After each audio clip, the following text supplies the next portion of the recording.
with your beautiful music. Welcome to One Heart, One Mind Center for Spiritual Living. And here's Jackie Jones.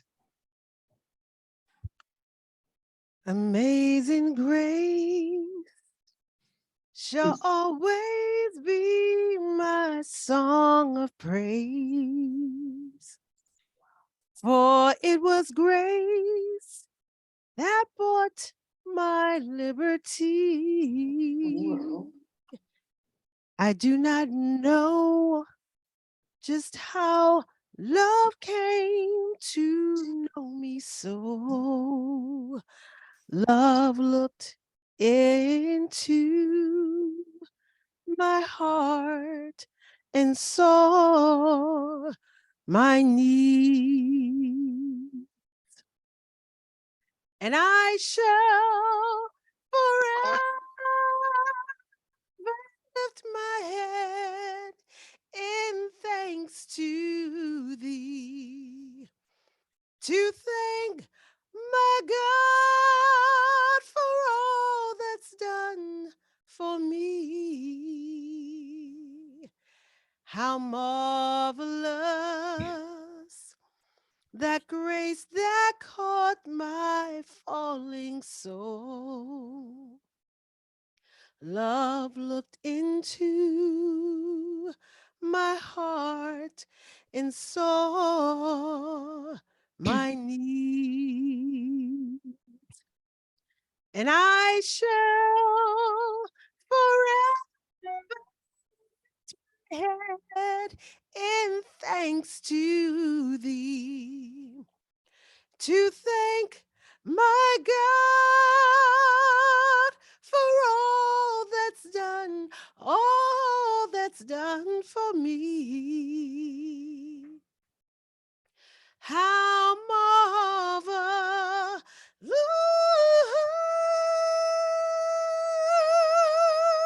the grace that caught my falling soul. Love looked into my heart. Love looked into my heart. Love looked into my heart and saw my need.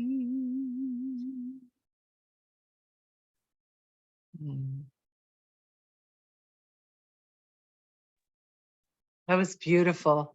What a wonderful way to kick us off this morning. Thank you, Jackie, so much. And I'd like to invite our practitioner of the day, Lissa Lazaro, to open us up with her invocation. Right. Welcome, Lissa. Thank you.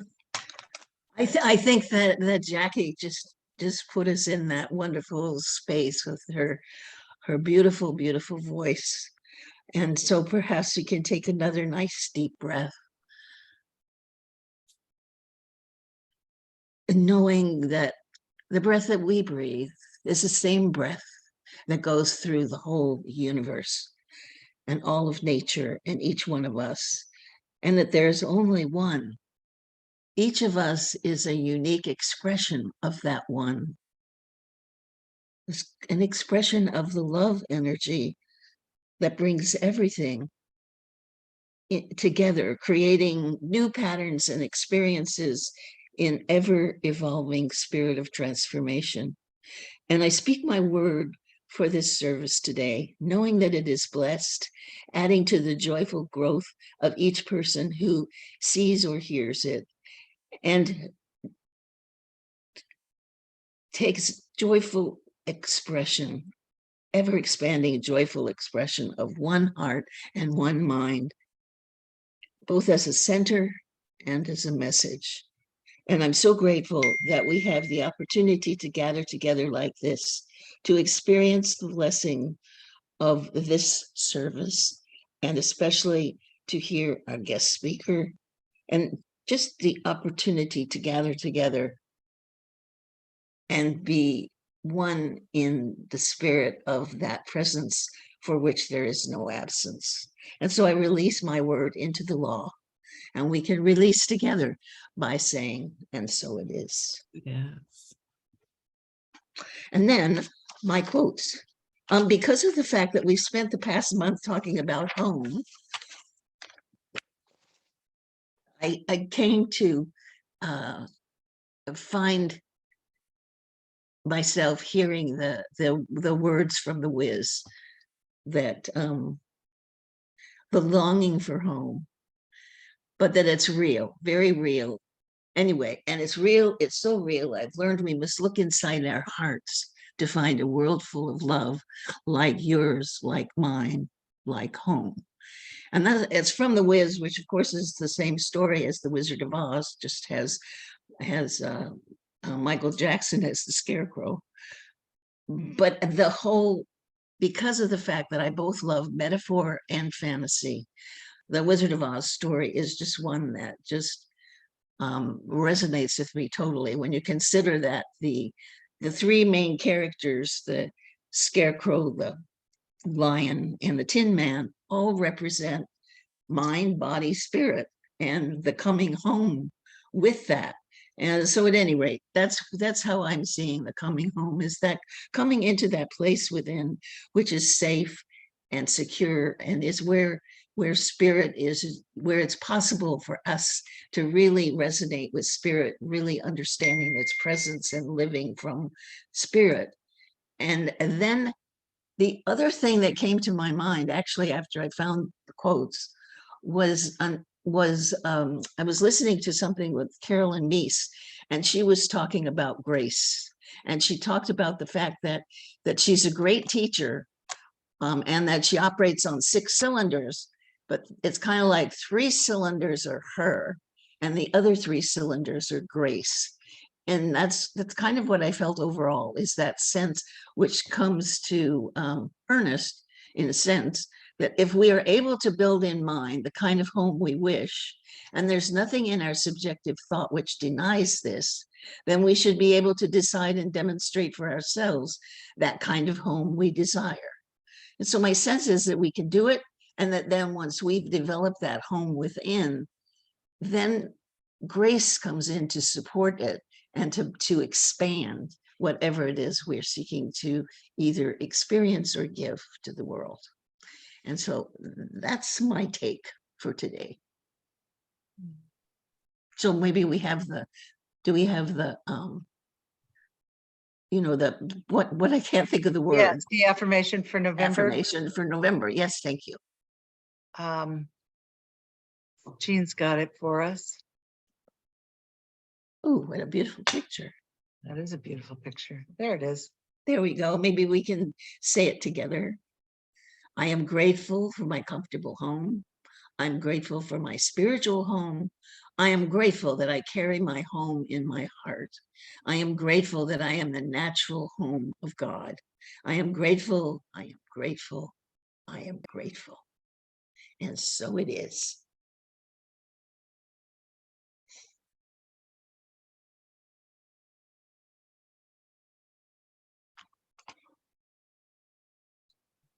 Thank you. Thank you, Lisa. And welcome. I see a couple people popped on. Hi, Abigail.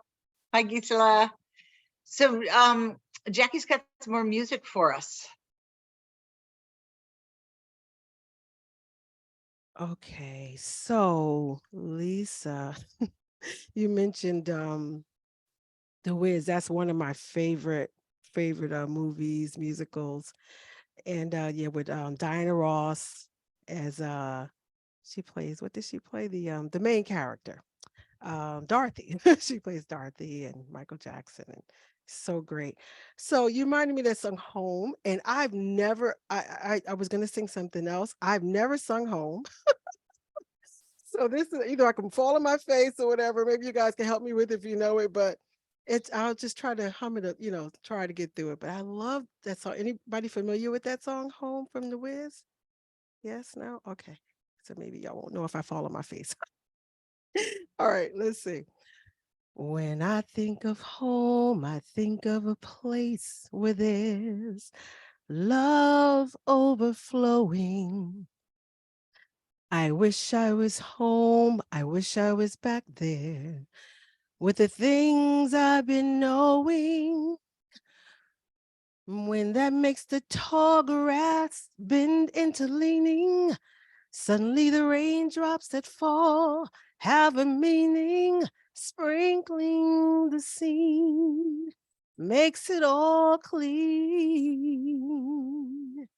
Maybe there's a chance for me to go back now that I've found my direction. It sure would be nice to be back home where there's love and affection. When that makes the tall grass bend into leaning, suddenly the raindrops that fall have a meaning, sprinkling the scene makes it all clean. And if you're listening, God, please don't make it hard for me to know whether we should believe the things we see. Should we run away? Should we try and stay? Or would it be better just to let things be?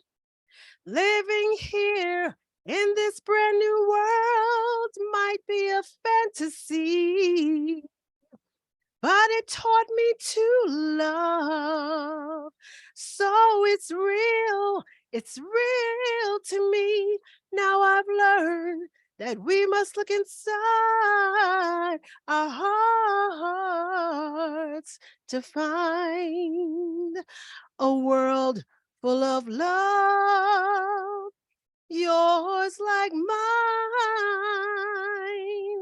like home. Something like that. Oh, lovely. Thanks. That was beautiful. Off the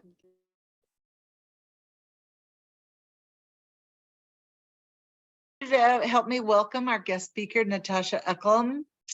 She comes to us by way of Ulm, but she's also a budding, what would we, I'm missing the word here.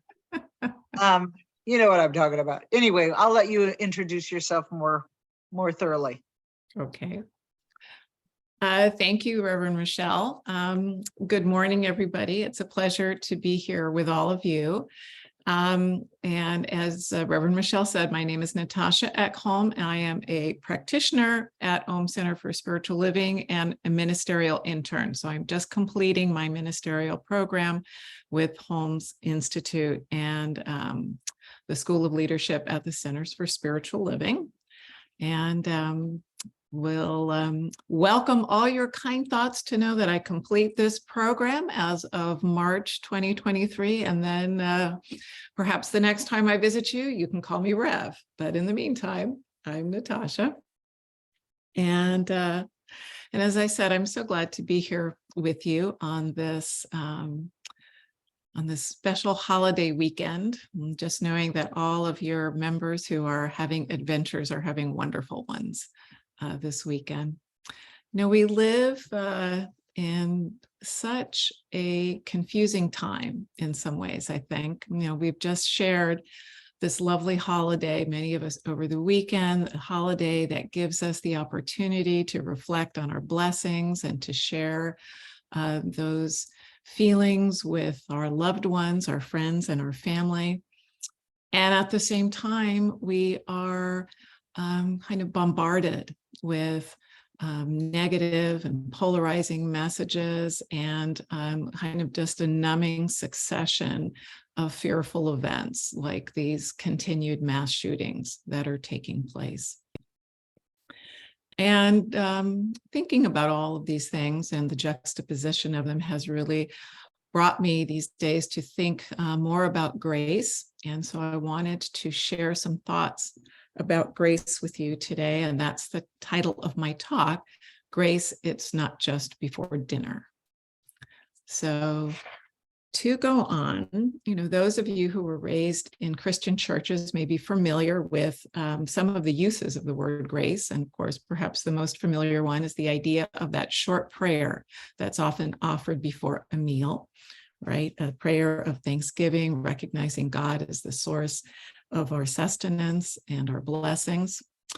And then, of course, the song Amazing Grace. I read recently that it is believed that that song is performed over 10 million times a year, which is just a mind-boggling number, isn't it? That song that has that refrain we all know so well, Amazing Grace, how sweet the sound that saved a soul like me. I once was lost, but now I'm found, was blind, but now I see. Or perhaps you've heard that phrase that's found in the 1 Corinthians in the letter of Paul, where he says, by the grace of God, I am what I am.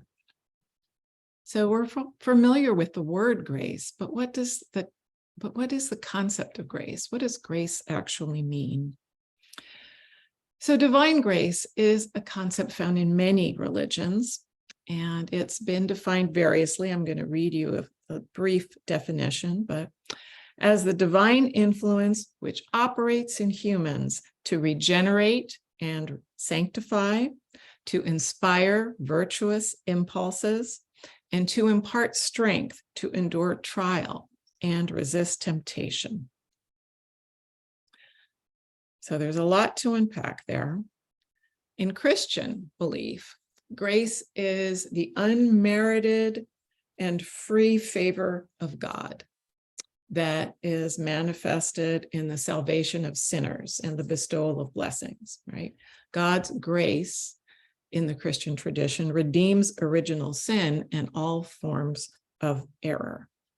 So in this way of thinking about grace,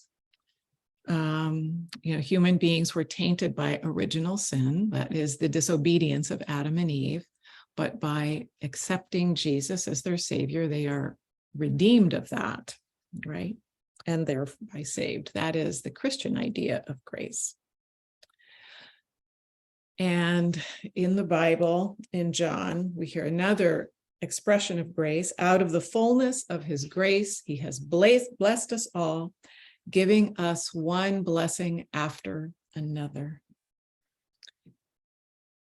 Bishop Yvette Flender, who speaks from the Protestant tradition, has a wonderful view of grace, I think. She says, grace is the heart of God, extended to us, and the power of God made available to us.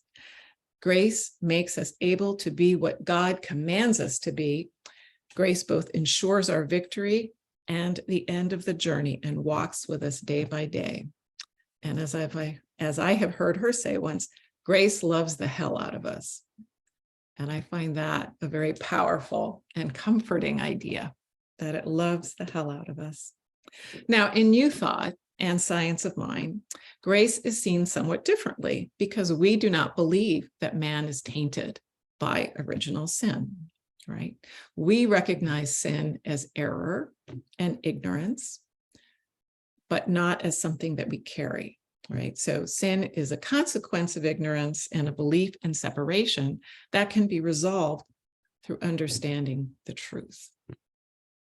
Now, that's a very different way of thinking about our fundamental condition. So then there has to be a difference in how we think about grace too. So I want to invite you to take a moment to imagine a table that is set in the most bountiful way. Imagine it as the feast of life. Everything anyone could possibly want to eat and experience is laid out on this beautiful table. Ernest Holmes, the founder of religious science, did not say very much in The Science of Mind about grace, but one thing that he did say was God will supply all of our needs. We are fed from the table of the universe, whose board is ever spread with blessedness and peace, whose loving kindness has never been fathomed, whose grace and truth are cornerstones of reality. So I want you to take a pause and just keep that image in mind. I'm going to read this one more time. God will supply all of our needs. We are fed from the table of the universe, whose board is ever spread with blessedness and peace, whose loving kindness has never been fathomed, whose grace and truth are the cornerstones of reality. So that's a powerful statement, isn't it? Grace is the cornerstone of reality. Okay. So from the standpoint of New Thought teaching, how do we experience grace? I would say we surrender to the truth that we are of God and therefore worthy of all the good that is God. Just take that in for a moment. We are of God and worthy of all the good that is God. So now I want to invite you to envision something else. I'd like you to envision in your mind's eye a waterfall or a stream in motion, just water flowing beautifully. So although Ernest Holmes did not define grace specifically in the Science of Mind textbook, Eric Butterworth, a well-known Unity minister, tells us that living in a state of grace can mean nothing more nor less than living in the disciplined awareness of the divine flow. God's flow is constant. Our experience of it changes with our consciousness. So just imagine yourself in that flow that you have already thought about, the waterfall, the stream, even the flow of a breeze. You are in that flow. That flow is the divine flow. Eric Butterworth goes on to say, for us, grace is not something you must work for or develop. It simply is. It is an assurance, an explanation of why things are never quite hopeless and why we never receive the full harvest of the error we sow, and why we always receive a little more good than we earn.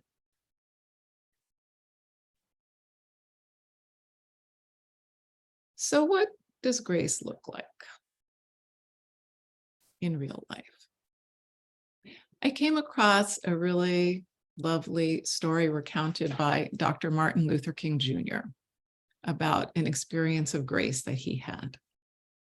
And in this story, he recounts how when he was attending seminary, he once had to take a very difficult course in philosophical theology.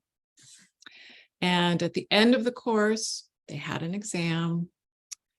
And when the students returned to the class for the results of the exam, this is back in the day when you wrote out your exam in a little blue notebook. Some of you maybe recall that, right? Getting a little notebook to write in with a blue cover. So he recounts how when they all returned to the classroom, and there were about 30 students in the class, the professor, Dr. Davis, announced to them that no one had passed. And in his seminary, anything, a C, basically anything below a B was not passing, right? So if you got a C, worse, of course, he did not pass. So he said the entire room of students was just so dejected. And he himself was sitting there thinking, oh my gosh, I'm going to have to take this class again. I'm going to have, trying to figure out what he was going to do. Everybody was very, very sad.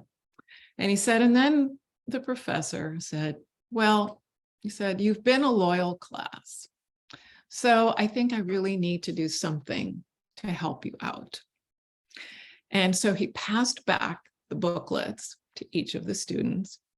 And when Dr. King got his booklet, he saw that he had a score of 75 at the top, not passing, and that the professor had written in 10 and next to it grace below the 75. So when you added 75 and 10, now he had an 85 and he passed the class. And he had done this for every other student. So they had all passed the class. And Dr. King went on to say, that was grace. In that moment, the students experienced grace. And in that moment, their professor was an instrument of grace. Dr. King says, grace has a very vital place in any life. It has a very vital place in understanding the whole predicament of man and the whole predicament of the universe. For you can never understand life until you understand the meaning of grace. The whole of life hinges on the ever-flowing power and ever-flowing stream of grace. Grace is just that something that God gives us. It's a gift that we don't merit, that we don't deserve, but which we so desperately need. That's grace, and none of us could live without it. And I think perhaps we might add from our teaching that we agree with that idea that grace is ever flowing and grace is powerful. And we don't do something individually as humans to deserve it, perhaps from the science of mind point of view, but because we deserve it, because we are expressions of the divine. So to be in the flow of grace is simply to be in the flow of what we are, to be in the flow of good, and to have that awareness of it. I'd like to invite you to envision another image. This is of that sense of something that sustains you, lifts you up the way that water does. If you are perhaps a swimmer and you have floated in water, do you have a sense of that physically? So Eric Butterworth shares, grace as favor, the activity of God's love is working for you constantly. It is not dependent on any special faith or prayer on your part, like the buoyancy of water that keeps you afloat, even if you try to force yourself under. Grace fulfills divine law by sustaining you, by keeping you afloat in spite of yourself. So I think it's very powerful to remember, if we can keep in mind those sense images of being in flow, of being sustained and lifted up, that grace is as close to us as our remembering its presence. It is always with us. It is always available to us. And the last part of what I want to share with you is how we can engage in it. So we've talked a little bit about what grace is. We've talked a little bit about how it works. And now I want to go on to talk about that a little more. So what some of these stories that I've been sharing with you have in common is that grace, like so many blessings that we experience in the material plane, comes to us through others. What that means is that we also are the channels of grace. So how many people here right now have woken up in the morning and thought, today I'd like to be a channel for grace? Is that something that has ever come to mind?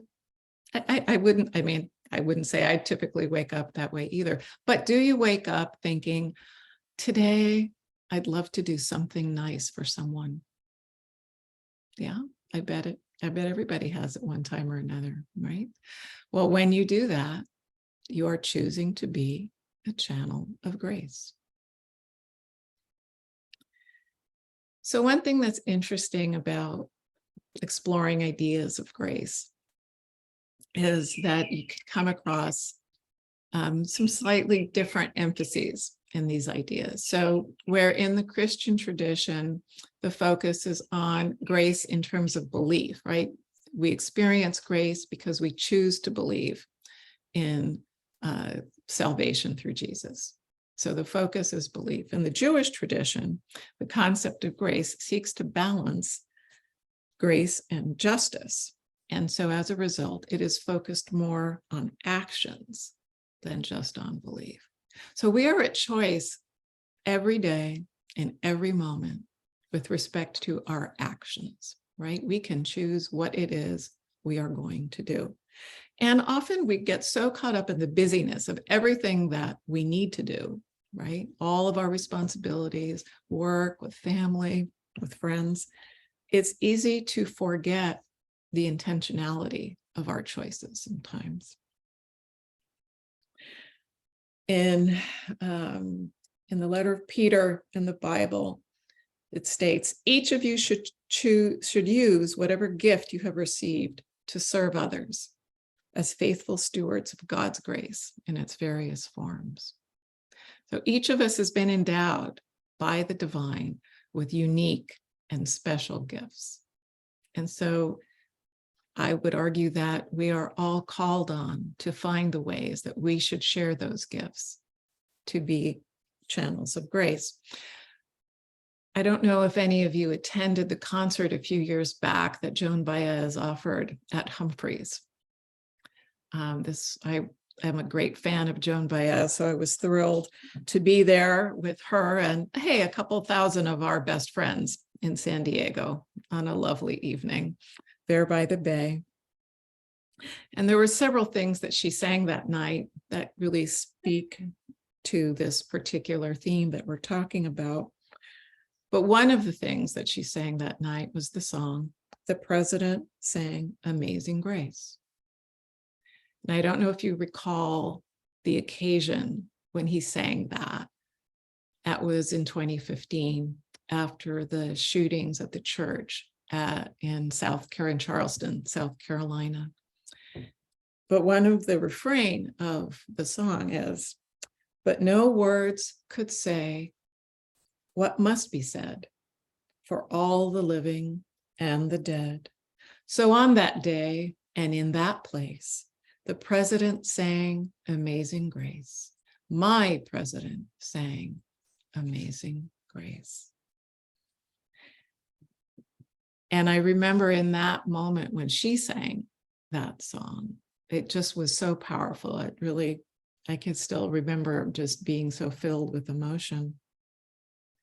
But in invoking the president's act of bearing witness in that song, I think she called on all of us to choose to take action, whether it is to bear witness or to be a safe person for everyone who is feeling vulnerable, for anyone who is trans or bi or gay or a person of color, a Latino, a homeless, a veteran, mentally ill, anyone in need.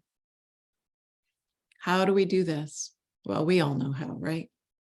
With kindness, with a smile, by standing with people, by letting them know we care, by lending a helping hand, by looking deeply into someone's eyes and really seeing them, by fixing a tire, by leaving a tip, by helping a student, by loving a child.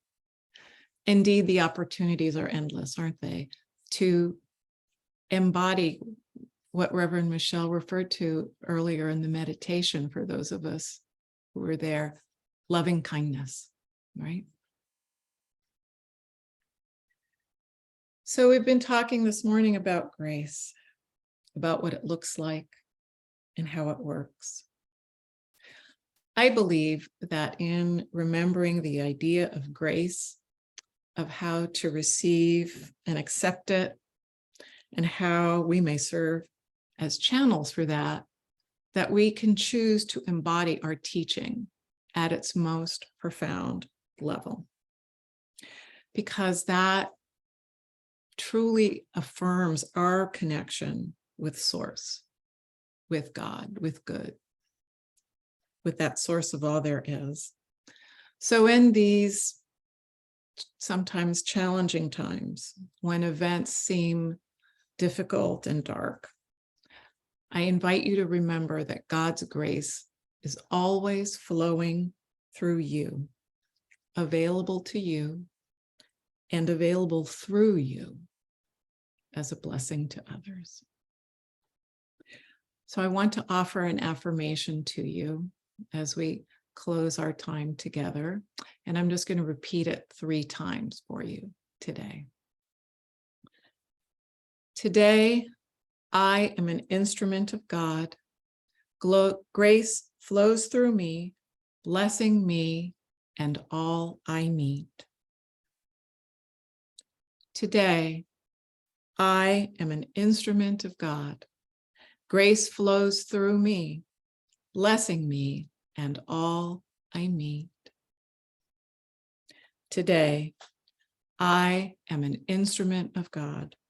Grace flows through me, blessing me and all I need. Thank you. Namaste. Blessings to you all.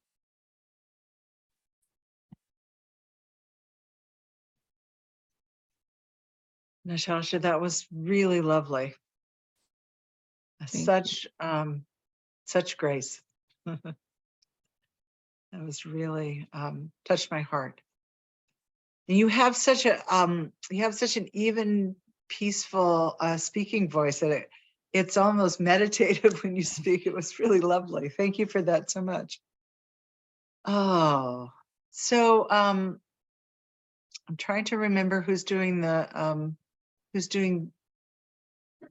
benediction. Is it you, Rob? It's me. Oh, it's Jean. Hi, Jean. Hi. So it's our time for conscious giving though, right? Yeah. Yes, yes. So there's a couple of different ways, I mean, to give, and I think we're all familiar with it, but please know that your contributions, whatever form they flow in as, seed our community and support what One Heart, One Mind does in the world. And if you prefer to mail a check, I'm going to go ahead and put Jim Massipus' mailing address in the chat here. I'm sorry. When you have all these things going on your screen, it makes it hard to find where you need to put stuff. So I apologize for that. Let's see. Actually, I can't even. There we go. Let's get rid of that.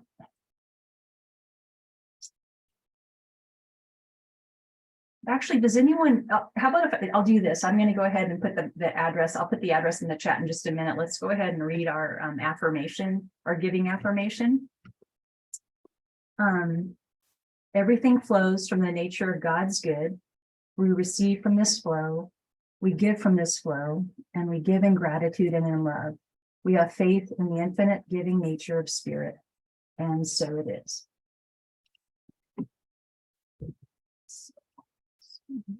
Okay, I'll clean up that.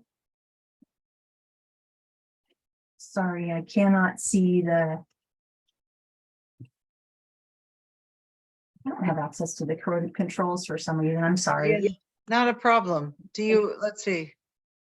Oh, here we go. Here we go. Stop share. There we go. Sorry. There you go. No worries. Thank you, Jean. We really appreciate that. And Yvonne, do you have some announcements for us? Yes, I do. Tomorrow evening, 6 to 6:20 is our silent prayer for One Heart, One Mind, and we invite you to join us for that. Tuesday evening, spiritual learning from 6 to 7.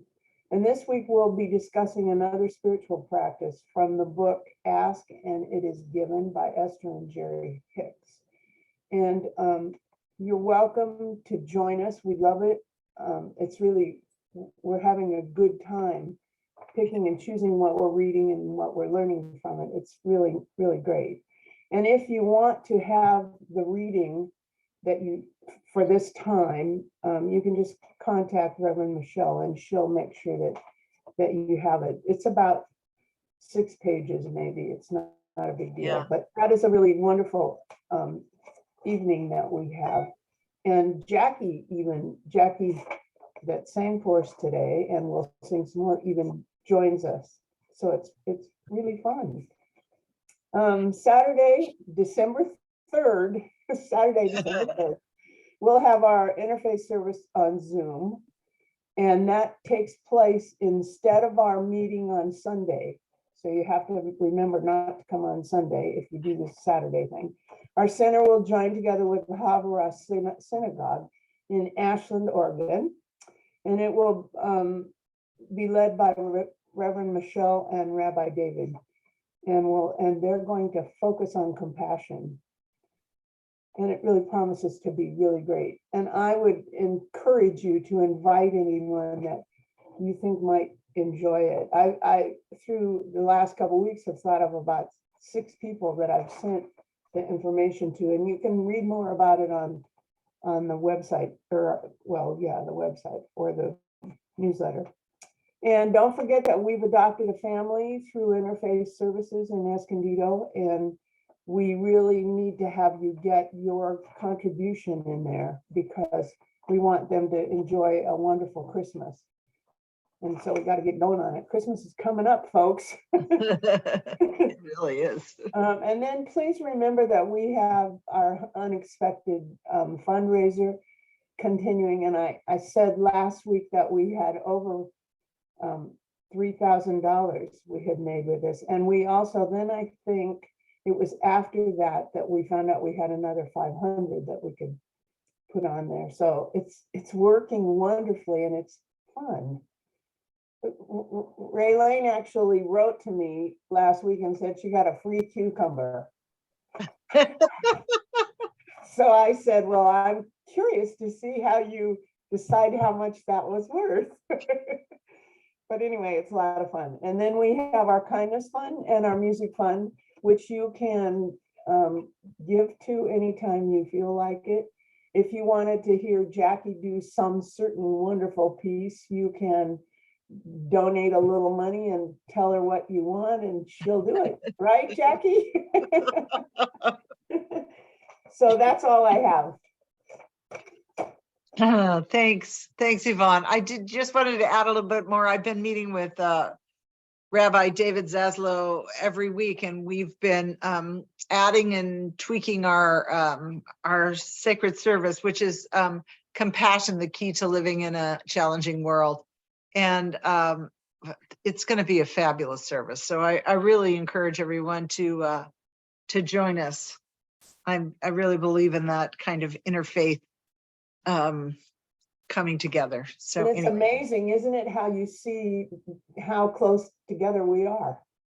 It really is, actually. It was like very, very, yeah. I did a whole class of, it was all about prayer with him. And it was over some weeks and it was incredible. I mean, I could have been listening to exactly how we do things. And he's fun too. He's a fun person. So he is really fun. We know Michelle's fun. So it'll be good. It's going to be great. I really love it. There's a lot of very heartfelt opening practices, and we'll have music and it'll be wonderful. So thank you. Jean, would you like to do the benediction, and then we'll have Jackie give us our closing song? Yes. So let's turn within, and it's from this place of constant gratitude, this place of constant flow in knowing that each blessing is an opportunity to look deeper and recognize the grace in our lives and how we can show up as grace. And I'm grateful for the power of today's service, for the connectedness with this spiritual community. Each and every one of us live an all-embracing home of divine love as divine creation. And I give great thanks for this blessing of the goodness in the lives that we live. I let it be, and so it is. So it is. Oh, Thank you so much. Thank you. What do you have for us, Jackie? All right. Well, thank you all for such a lovely service, and thank you, Natasha, for your lovely talk. I had never heard that story about Dr. Martin Luther King, so that was great too. Being that this is Thankful and Grateful Month, I'm gonna do a song from my CD called Grateful, but I don't have a recording of me. I don't have a recording of it, just the instrumental without me singing it. So if it's okay with you, I'm gonna sing it with myself with the recording. So hopefully it won't sound too crazy. But this is called Grateful.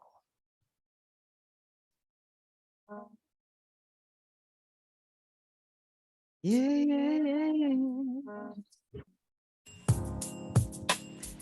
Ooh, yeah. Oh, oh, oh.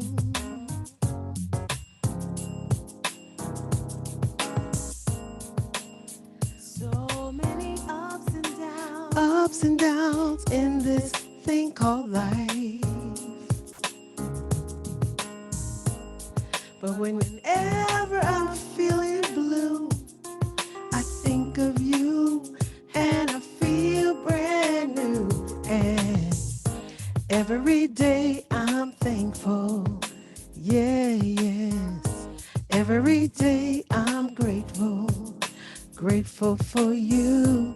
Every day I'm thankful. Yeah, yeah. Every day I'm grateful. So grateful.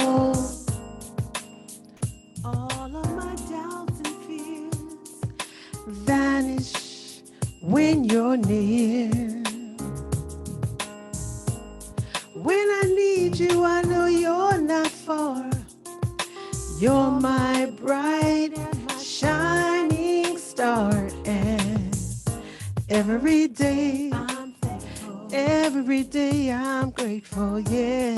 Every day I'm grateful. So grateful for you. Every day I'm thankful. Oh, yes. And every day I'm grateful.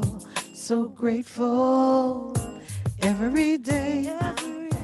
Every day, yeah, yeah, yeah. I'm so grateful for you, yeah, yeah. Oh, yeah, yes. Every day I'm grateful, so grateful, so thankful, so thankful.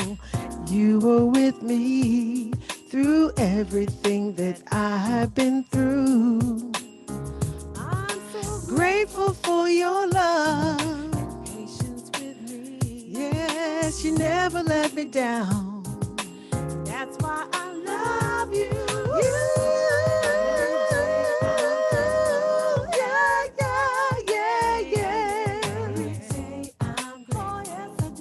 I really love you, yeah.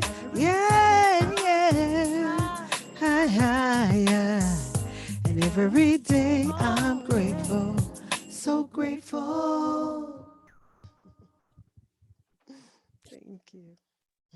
Oh, that was beautiful. You wrote that. Thank you. Well, we're grateful for you. And I want to especially thank Natasha for her lovely, lovely message this morning. It was really beautiful. Really was very heartfelt and it touched me for sure. So thank you for that. Thank you, Jean, for doing the sound and the benediction. And thank you, Lissa, for being our practitioner of the day and for your lovely quotes and your words of wisdom. And thank the rest of you just because you're here and you're just such lovely, bright lights. And I'm so grateful for all of you.